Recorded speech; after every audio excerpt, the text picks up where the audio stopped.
Penuntun Saat Teduh Sinode Gereja Kristen Jakarta, Rabu 30 Juni 2021. Judul renungan, Ekspresi Kasih.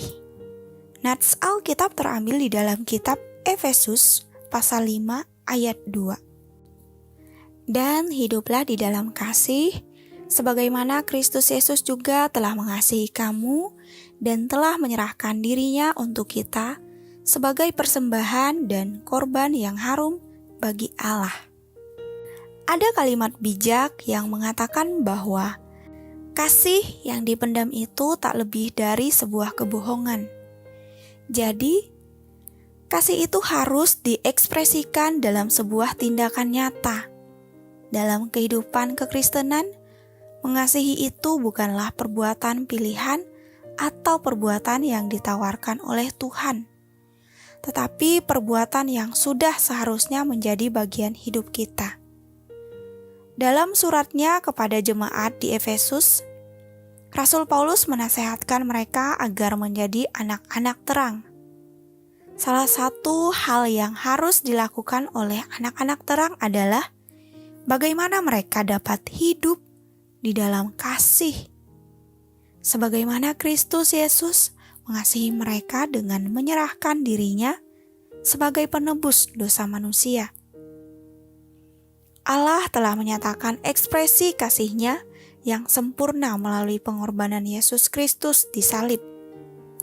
Dia sebagai jalan pendamai antara kita dengan Allah. Sehingga setiap orang yang percaya, termasuk jemaat Efesus, diangkat menjadi anak-anak Allah. Yesus telah menjadi persembahan yang harum bagi Allah. Itulah wujud ekspresi kasih Allah yang sempurna. Ini menjadi dasar mutlak bagi jemaat Efesus dalam mengekspresikan kasih-Nya kepada sesama. Bukan hanya sekedar berbuat kasih, namun perbuatan kasih itu didasarkan di dalam pengorbanan Kristus. Sehingga ekspresi kasih itu menuntun orang-orang yang dikasihi memandang kepada Tuhan. Ekspresi kasih Allah yang sempurna di dalam Kristus Yesus juga telah kita terima.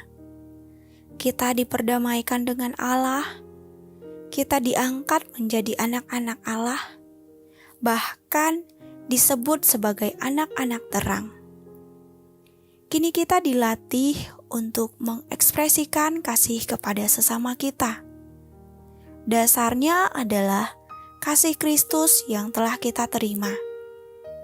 Setiap kali kita menunjukkan tindakan kasih kepada sesama, kita tidak hanya sekedar berbuat kasih, melainkan sedang menyaksikan Kristus kepada mereka.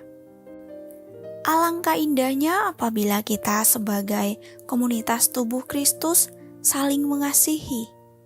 Meski ada banyak perbedaan, namun tidak menghalangi kita untuk tetap saling mengasihi. Sebagai anak-anak terang, kasih itu menjadi bagian penting dalam hidup kita. Bukan hanya dikatakan, melainkan diekspresikan. Namun kita perlu mengaitkan ekspresi kasih itu dengan kasih Allah kepada kita melalui salib Kristus. Sehingga kita akan bijak, benar, dan terarah dalam mengekspresikan kasih kepada sesama. Sebelum Anda mengekspresikan kasih kepada sesama, pandanglah terlebih dahulu ekspresi kasih Allah kepada Anda melalui salib Kristus. Di sana, Anda akan mengerti apa arti dan tujuan Anda mengekspresikan kasih. Amin. Tuhan Yesus memberkati.